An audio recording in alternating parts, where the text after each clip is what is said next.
안녕하세요. 오늘도 서연살롱을 찾아주셔서 감사합니다. 저는 이제 막 40이 된 싱글입니다. 몇 년 전 상견례 자리에서 결혼을 파토냈던 얘기를 해보려고 해요. 저는 20대에 열렬히 연애를 하고 결혼을 하려고 했으나 여러 가지 사정으로 하지 못했어요. 그 후로는 딱히 결혼 생각이 들지 않더군요.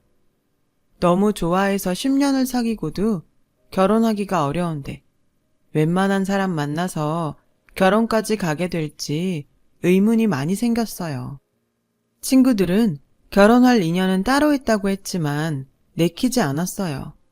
어쩌면 그때 너무 지쳤었던 것 같기도 해요. 그러다가 작년에 친구 한 명이 엄청 푸시를 해서 소개팅을 나가게 됐어요. 일단 자기만 믿고 나가보라고 계속 전화를 했거든요. 나가고 싶은 마음이 정말 없었는데 그래도 저 생각해줘서 그러는 게 고마워 나가기로 했죠. 남자는 이제 막 전문의를 딴 성형외과 의사였어요. 원래는 다른 전공을 하고 사회생활을 좀 하다가 다시 의대에 들어가서 늦게 의사가 된 거라고 하더군요. 내심 참 대단하다는 생각이 들었어요. 다들 생각만 하는 일을 용감하게 실천한 거니까요. 성형외과 의사라서 그런지 굉장히 깔끔하고 단정했고 인상도 밝고 좋더라고요. 솔직히 호감형이어서 마음에 들었어요. 저는 음악을 전공했는데 그 남자는 그걸 참 좋아했어요. 자기도 음악에 관심이 많다고요. 그렇게 얘기를 하다 보니 생각보다 음악 취향도 잘 맞았고 취미나 음식 좋아하는 것도 비슷하더라고요. 영화를 좋아하는 것도 같았고요. 처음 만난 자리에서 영화 얘기에 드라마 이야기, 음식 이야기를 하다 보니 시간 가는 줄 몰랐고 낮에 만난 저희는 저녁까지 먹고 헤어졌어요. 저는 그저 말이 좀 통한다고만 생각하고 가벼운 마음으로 있었는데 다음 날부터 남자가 저한테 계속 전화를 하더군요. 제가 마음에 들었다며 정식으로 사귀어 보자는 거였어요. 저도 싫지는 않았지만 나이가 있으니까 망설여졌어요. 제 나이면 일단 결혼을 전제로 사귀게 될 테니까요. 저는 사실 차라리 혼자 사는 게 더 편하겠다는 생각이 들었어요. 그런 제 마음을 알았는지 남자는 일단 다른 건 정하지 말고 서로 잘 통하니 만나는 시간에 충실하자고 하더라고요. 그렇다면 나쁘지 않을 것 같아서 저도 결국은 그러자고 했어요. 저희는 만날수록 참 잘 통하는 것 같았어요. 영화관에 가서 영화도 보고 지방의 유명한 맛집을 찾아서 밥을 먹고 하는 것도 괜찮더라고요. 그러다가 서로의 방 인테리어를 조언해 줄 만큼 친해졌어요. 이 정도쯤 되자 소개해 준 친구는 그냥 어영부영 넘기지 말고 올해가 가기 전에 결혼을 하든지 결혼 약속을 하라고 엄청 적극적으로 밀더라고요. 우린 서로 결혼에 대해서 부담 갖지 않기로 했어. 지금 이대로 지내는 것도 만족스럽고 라고 하자 너 지금은 괜찮을지 몰라도 나이 좀만 들어봐. 주변에 친구들은 다 가정 있는데 너만 혼자면 그것도 되게 쓸쓸하고 외로워. 우울증이 괜히 생기는 줄 아니? 혼자서 사니까 그래. 그러지 말고 잘 생각해봐. 라더군요. 그 말도 맞는 말이긴 했어요. 부모님이 제가 자유로운 직업에 예술 전공자라고 좀 내버려 두신 건 있지만 이제나 저제나 제가 결혼하겠다는 말을 꺼내기를 기다리고 계신다는 걸 알고는 있었어요. 저는 대학에서 클래식 작곡을 전공했지만 프로듀싱 공부를 따로 해서 여러 대중가요 작업에도 참여했죠. 가끔 입시생들을 봐주기도 했고요. 벌이도 나쁘지 않고 재미도 있었어요. 남자도 은근 제 직업을 주변에 자랑하듯 얘기하는 것 같더라고요. 제가 시간을 어느 정도 자유롭게 쓸 수 있어서 남자 병원 일하는 시간에 맞춰서 편하게 만나는 것도 되게 좋아하는 눈치였어요. 사실 제가 자기한테 맞춰주니 얼마나 편했겠어요.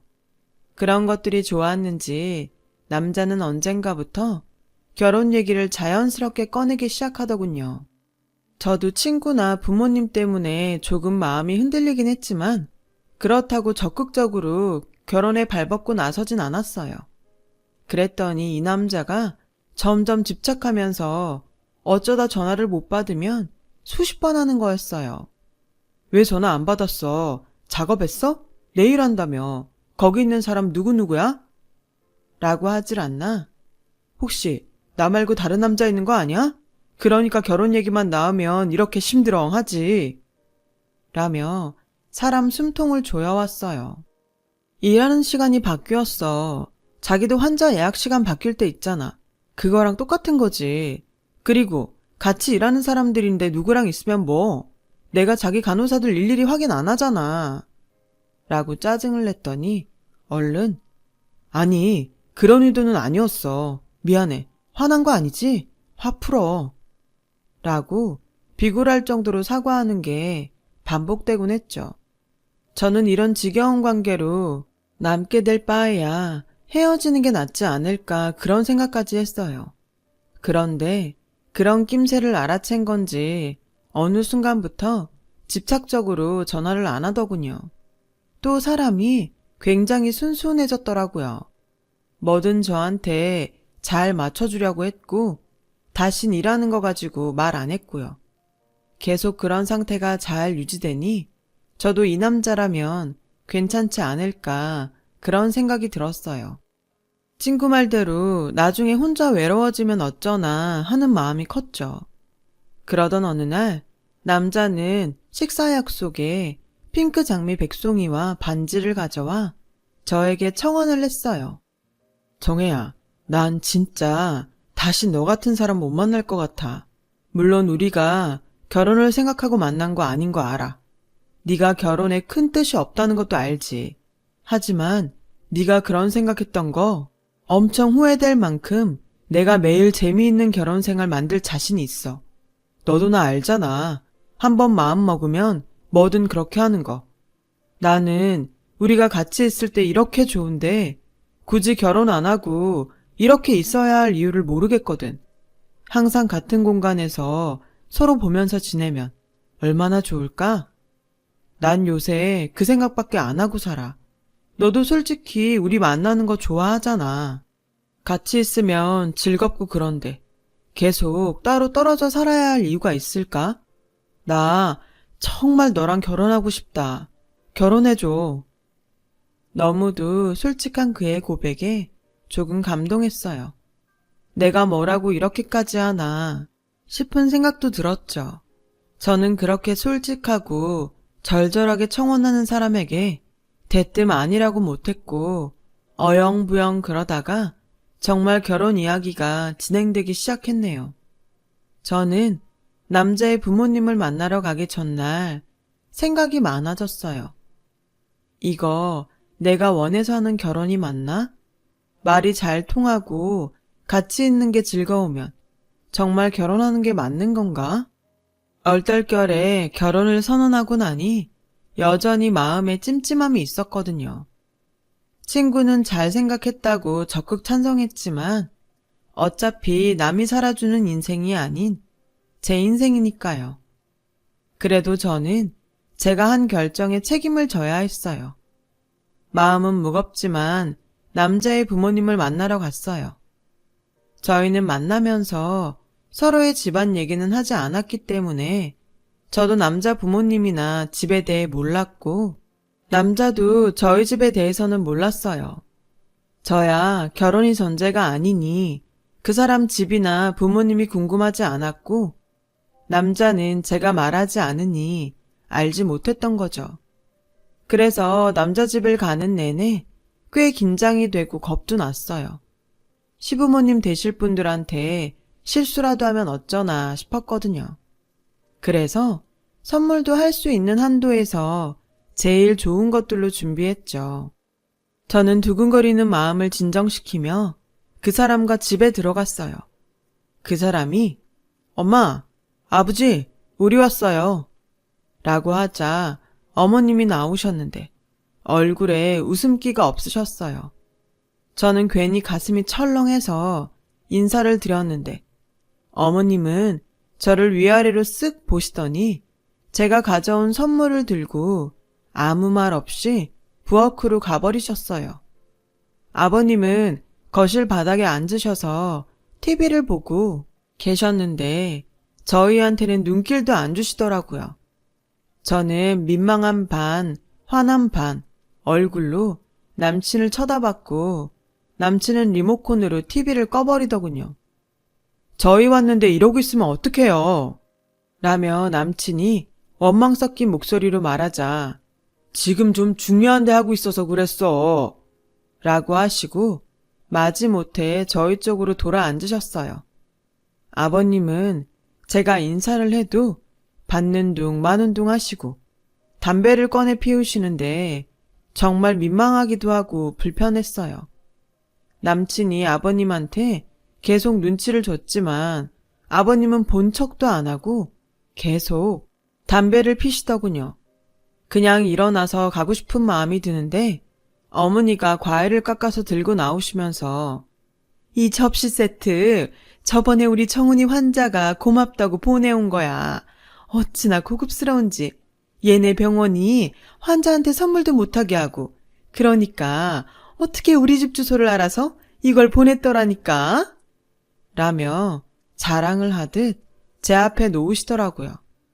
그런데 원래 의사들 사적으로 선물 받으면 안 되잖아요. 제가 당황해서 남친을 쳐다보니 남친도 어쩔 줄 몰라 하며 엄마, 그런 게 왔으면 돌려보내야지. 그냥 받으면 어떡해? 우리 병원 만드신 원장님 원래 대학 교수로 있다 나오셔서 이런 거 예민하다고. 뭐 어때? 한번 그런 건데. 엄마가 나이 들어서 이런 거 잘 몰라서 받았다 해. 라며 대수롭지 않게 얘기하는데 진짜 마음이 복잡해지더라고요. 게다가 어머님은 부모님이 무슨 봉사 같은 걸 하신다면서 그런 거 돈도 별로 안 되고 괜히 시간만 뺏기고 힘만 드는데 딸이 옆에서 못하게 말려야 되는 거 아니니? 하긴 너도 맨날 출근하는 일도 아니고 무슨 음악 같은 거 녹음한다며? 보아하니 정규직도 아닌 것 같은데 월급은 제대로 받는 일이야? 웬만하면 지금이라도 사무직 같은 거 찾아보면 어때? 남친은 제가 무심코 지나가며 말했던 부모님 밥차 봉사 얘기랑 제 직업 얘기를 했던 것 같아요. 남친은 완전 허둥대면서 엄마, 잘 알지도 못하면서 왜 그래? 정해도 돈 잘 벌어. 잘 나간다고. 라며 어떻게든 어머님 입을 막아보려고 했지만 그게 항상 잘 되라는 법 있어? 지금이야 그런 일이 좋아 보일 수 있겠지만 나이 더 들어서는 어쩔 건데 미리 다 생각을 해놔야지. 잘못하면 너만 죽어라 이래서 돈 벌어야 되잖아. 라고 하시는데 정말 어이가 없었어요. 그래도 저는 그 자리에서 예의를 지키기 위해 최선을 다했고 남친 집을 나오자마자 결혼 다시 생각해보자는 말을 했어요. 그러자 남친은 펄쩍 뛰면서 오늘 일은 정말 미안해. 엄마도 아버지도 요즘 컨디션이 좀 안 좋으셔서 그런 거니까 네가 이해 좀 해줘. 젊은 우리가 나이 드신 분들 이해해야지. 안 그래? 내가 다시 부모님한테 잘 말씀드릴게. 원래 좀 무뚝뚝하셔도 사귀고 보면 우리 부모님 같은 사람들도 없어. 라며 설득했어요. 저는 그렇게까지 얘기하는 남친이 안쓰럽기도 했고 그 정도로 저와의 결혼을 진지하게 생각해주는구나 싶어서 일단 계속 진행하기로 했어요. 한번 만나보고 섣부른 결정을 하면 안 된다는 마음도 있었고요. 그리고 남친이 저희 집에 오는 날이 됐어요. 엄마는 예비사위가 온다며 새벽부터 장을 보셔서 하루 종일 음식을 하느라 정신이 없으셨어요. 아빠도 일찍 목욕탕에 다녀오셔서 말끔한 옷차림을 하고 계셨고요. 그렇게 남친이 오길 기다리고 있는데 30분, 1시간이 지나도 오지 않는 거였어요.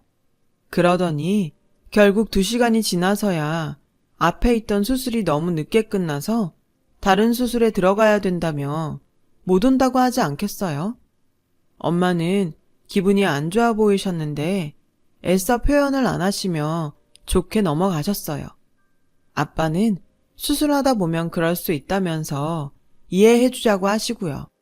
하지만 전 정말 불쾌했어요. 진짜 너무한 거 아니야? 내가 자기 집에 가서 그런 말도 안 되는 대우받은 것도 꾹 참았는데 어떻게 부모님한테 인사하는 날 안 와? 그렇게 바쁠 것 같으면 미리 연락을 했어야지. 그게 그렇게 어려워? 이건 우리 집을 무시하는 걸로밖에 안 보여. 자기가 항상 날 설득하느라 애쓰는 거 보고 어떻게든 이해하려고 했는데 이번 건 정말 아니다. 자기 부모님은 그렇다 치고 자기까지 우리 집을 우습게 알면 내가 어떻게 결혼을 하겠어? 라며 따지자 정말 연락할 형편이 안 됐었다고 앞에 얼굴 윤곽 수술한 자가 생각보다 시간이 오래 걸려서 다음 환자까지 늦어졌는데 그럼 어떡해. 지금까지 나 잘 이해해주고 잘 맞춰줬잖아. 이번에도 그렇게 생각해주면 안 될까? 내 사정도 있는데 너무 화만 내니까 좀 그렇다. 내가 꼭 따로 찾아갈게. 라고 하더니 정말 그 다음날 제가 집에 없는데 찾아와서 엄마 아빠한테 선물도 드리고 죄송하게 됐다고 100배 사죄하고 갔다고 하더군요. 엄마도 그 모습을 보시고 그래 병원에서 그런 일 생길 수도 있지. 좋게 넘어가자. 라며 마음을 푸셨어요. 부모님은 제가 남친 집에서 어떤 대접을 받았는지는 모르셨어요. 그런 얘기를 하면 너무 속상해 하실까봐 차마 하지 못하겠더라고요. 그러니 부모님은 이해하자고 하셨고, 그런 부모님한테 결혼을 그만두겠다고는 말을 할 수 없었어요. 저도 남친에게 좋은 마음이 여전히 많았고, 부모님이 내가 결혼하길 바라시는데 남친과 헤어지고 또 언제 마음이 남자를 만날까 싶었죠. 그렇게 제 마음만 잔뜩 상한 양가 인사가 끝났고 양쪽 집안 상견례 날이 다가오고 있었는데 갑자기 남친 어머님한테 전화가 와서 너하고 따로 만나서 미리 얘기할 게 있다. 라며 바로 보자고 하시더군요. 저는 전에 집에 찾아갔을 때 기억이 너무 안 좋아서 어머님과 단 둘이 만나는 게 어쩐지 꺼려졌어요. 그래서 남친에게 연락을 해서 무슨 일로 보자고 하시는지 물어보려고 했지만 바쁜지 계속 전화를 받지 않더라고요. 저는 아무것도 모르고 어머님을 만나는 게 영 불안해서 병원으로 찾아갔어요. 마침 점심시간이라서 병원에 대기하는 환자는 없었고 접수대에도 사람이 없더라고요. 남친을 찾아서 진료실 복도를 왔다 갔다 하다가 남친에게 전화를 하려는데 한쪽 방에서 두런두런 사람들 목소리가 들려왔어요. 보니까 간호사들 휴게실이었어요. 김정훈 쌤 진짜 결혼하나 보더라. 이번 주에 상견례라고 아침에 다른 쌤들한테 막 자랑하더니 밥 쏜다고 호텔 뷔페 갔잖아. 전에 사귀었던 여자처럼 단물만 쏙 빼먹고 헤어질 줄 알았더니 웬일이지? 신부가 음악 프로듀서라며 연예인들 단골 만들려고 완전 찰싹 달라붙은 것 같더라고. 라며 자기들끼리 쑥은대는데 정말 기가 막혔어요. 그래서 나한테 그렇게 악착같이 결혼하자고 한 건가. 저를 진짜 좋아한 게 아니라 자기 돈벌이 때문에 그랬다는 게 너무 배신감이 느껴졌어요. 저는 아무도 모르게 병원을 빠져나와서 어머님을 만나러 갔죠. 어머님은 다짜고짜 봉투 하나를 건네면서 이게 우리가 결혼 비용을 댈 수 있는 전부야. 우리가 아들 의사 만들려고 돈을 얼마나 투자했는데 신부 쪽에서 너무 많은 걸 요구하는 건 우리한테 실례야. 그리고 넌 우리 정훈이랑 결혼해서 평생 의사 사모님 들으면서 살 거고 한마디로 상류층에 들어와서 누릴 거 다 누리면서 살 텐데 무리를 해서라도 해올 건 해와야 되지 않겠어? 요즘은 옛날이랑 달라서 의사는 의사끼리 결혼 많이 하는 거 알지? 네가 특별한 케이스로 우리 정훈이 만난 거지. 진짜 이런 경우 없다. 그러니까 강남의 전셋집 아니면 성동구쯤에 집 하나는 마련해 와야지. 라며 대놓고 요구를 하시더군요. 저는 어머님이 가신 후에 봉투를 열어보고 깜짝 놀랐어요. 거기에는 단돈 50만 원이 들어있었고 예단으로 준비해야 할 목록이 빽빽하게 적힌 종이가 있었어요. 저는 집에 와서 그 봉투를 부모님께 보여드리면서 엄마, 고모부 그날 시간 되시는지 물어봐줘. 아니, 무조건 꼭 상견례장에 나오라고 해. 내가 진짜 그냥 안 넘어갈 거야. 그렇게 단단히 벼르고 있는데 남친 전화가 와서 아까 계속 전화했던데 무슨 일 있는 거 아니지? 라고 하길래 별일 없었어. 점심이나 같이 먹을까 했지. 참, 이번 주 일요일에 상견례에는 절대 늦으면 안 돼. 그날 갑자기 수술 생기거나 그런 거 아니지? 우리도 일요일은 쉬어야지. 아주 특별한 경우 아니면 수술 안 해. 엄마 아버지랑 늦지 않게 갈게. 걱정하지 마.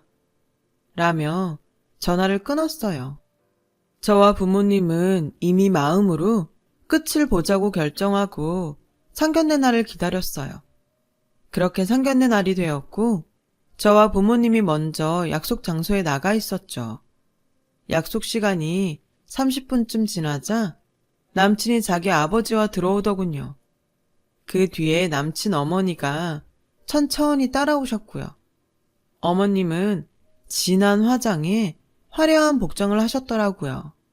그에 비해 검소하게 차려입은 부모님이 일어나서 인사를 하자 남친 부모님은 거만한 표정으로 뻣뻣하게 인사를 받고 먼저 자리에 앉았어요. 남친 어머니는 우리 정훈이가 머리 하나는 기막히게 좋거든요. 회사도 대기업에 한 번에 들어갔는데 지가 안 되겠다 싶었는지 의사가 되겠다고 하더라고요. 진짜 아무나 못하는 거죠. 제 아들이지만 정말 사위 잘 보시는 겁니다. 라고 하자 엄마가 우리 정혜도 어디 가서 빠지는 애 아니에요. 학교 다닐 때도 계속 장학금 받았고 돈 잘 벌어서 오히려 우리한테 주거든요. 그러자 남친 부모님이 서로를 보며 우리를 비웃더군요. 예, 무슨 연예인들 노래 녹음해준다던데 요즘은 시대가 좋아져서 그런 일을 해도 이렇게 의사하고 대등해졌어요. 라는 남친 어머니 말에 아빠가 그렇죠. 요즘은 의사도 의사 나름이라고 하지 않습니까? 집안 좋은 의사들도 많은데 또 그 반대로 개원해서 환자들 모으려고 마케팅에 정신없는 의사들도 있고요. 안 그런가 자네? 자네 병원도 의사들 셋이 같이 낸 병원이라던데 거기서 페이닥터면 할 일이 많을 텐데 말이야. 라고 하자 남친은 얼굴이 벌개져서 물을 벌컥벌컥 마시더군요. 그러자 남친 어머니는 정훈이네 병원에도 환자 많아요. 정훈이 대학 다닐 때 교수님이 나와서 만든 병원이라서 수준이 다르다고요. 따님이야말로 연예인이 잘 나가다가 망하면 백수되는 거 아닌가요? 의사는 그런 일하고는 차원이 다르잖아요. 우리 아들은 연예인들 얼굴을 고쳐주는 사람이에요. 지금 우리의 손님 중에 연예인이 몇 명인 줄이나 아세요? 라고 했고 남친 아버지는 아무래도 안 되겠어. 처음부터 마음이 영 안 내키더니 그만 일어나자. 라며 우리 부모님 얼굴도 안 보고 자리를 뜨려고 하더라고요. 그런 병원들도 있으니까 확인차 물어본 것 뿐입니다. 이렇게 펄쩍 뛰시는 거 보니 뭐 찔리는 거라도 있으신가요?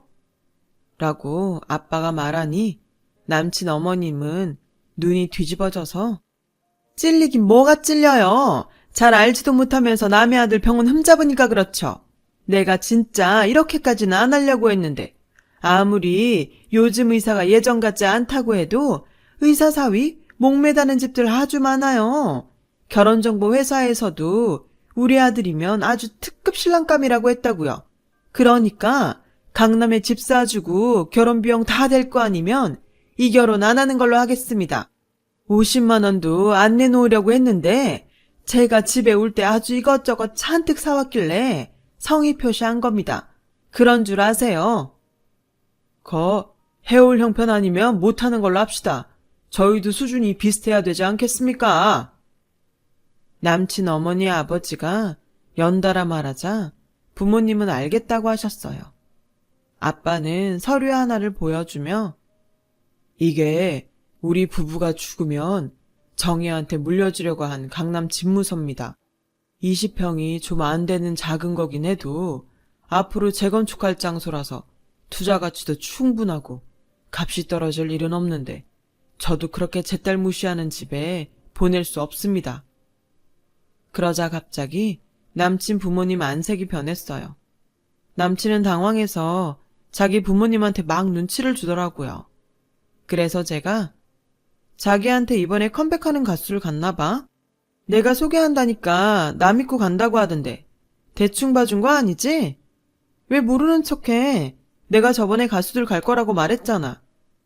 라고 하니 남친 부모님은 입을 딱 다물더군요. 그때 고모부가 막 식당에 들어오셔서 내가 늦은 거 아니지? 시간 맞춰 온다는 게 5분 정도 늦었네. 고모부 괜찮아요. 이제 막 본격적인 얘기 했거든요. 라고 하자 남친은 얼굴이 하얗게 질려서 자리에서 벌떡 일어나 교수님이 여기 어떻게 고모부가 우리 학교 교수님이었으면 말을 했어야지. 라길래 저는 우리가 만나는데 고모부가 뭘 하는지 그게 왜 중요해? 두 사람 마음만 잘 맞으면 되는 거 아니었어? 자기도 전에는 나한테 그렇게 얘기했잖아. 근데 그게 아니었나 보네? 내가 소개해서 간 연예인들도 자기 잘라서 가는 건 줄 아는 거 보니까. 고모부는 자네 병원 세운 김 원장이 나랑 아직도 연락 자주 하는 거 알고 있나? 아무튼 내 금쪽 같은 조카한테 자네 집에서 어떻게 했는지 잘 알았네. 라고 했고 그제야 남친 어머니는 이러지 말고 우리 다시 잘 얘기해보죠. 둘이 좋아서 결혼한다는데. 라길래 저는 정 다 떨어졌어요. 저한테 그동안 하신 거나 혼수 비용이라고 50만 원 보낸 거 너무 기도 안 차서 이런 자리 마련한 거라고요. 연예인 망하면 제가 백수돼요? 그 연예인들이 저희한테 와서 잘 봐달라고 한다고요. 몰라도 뭘 너무 모르시네요. 라고 했고 엄마도 그동안 우리 딸한테 어떻게 했는지 너무 잘 알겠네요. 얘기 듣고도 믿기지가 않았는데 더 진행되기 전에 알게 돼서 다행입니다. 라며 저와 아빠, 고모부부고 나가자고 했습니다. 남친 부모님은 우리 고모부한테 아들 잘 봐달라고 사정했지만 고모부는 아무리 의사 아들이 잘났어도 남의 자식한테 그러면 되겠습니까? 우리 정혜도 귀한 딸이고 조카입니다. 그렇게 저의 결혼은 없던 걸로 됐고 저도 점차 일상으로 돌아왔죠. 그 뒤로도 남친은 저한테 여러 번 전화하고 만나달라고 했지만 거절했어요. 소개한 친구는 제 얼굴을 똑바로 보지도 못하고요. 그냥 제가 능력 있으니 혼자 살아도 될 것 같은데 정말 마음 잘 맞는 사람 만나면 어떨지 또 모르죠. 사람이 사람을 보고 만나는데 왜 그렇게 직업이며 돈이며 그게 1순위인 건지 그런 거에 눈멀어서 사람도 제대로 볼 줄도 모르면서 그것 때문에 사람한테 상처 두고 그렇게 살고 싶지 않습니다. 살면서 돈도 중요하죠. 명예도 중요하고요. 돈이 중요한 만큼 저도 능력 있고 멋진 사람이 먼저 되도록 더 노력하면서 살아야겠습니다. 그래야 정말 멋진 사람이 나타났을 때 한눈에 알아보지 않을까요? 제 이야기 이렇게 들어주셔서 정말 감사하고요. 늘 행복하세요. 여러분, 사연 댓글에 응원과 현명한 조언 부탁드려요. 좋아요와 구독은 저에게 큰 힘이 됩니다. 오늘도 좋은 일 가득하세요.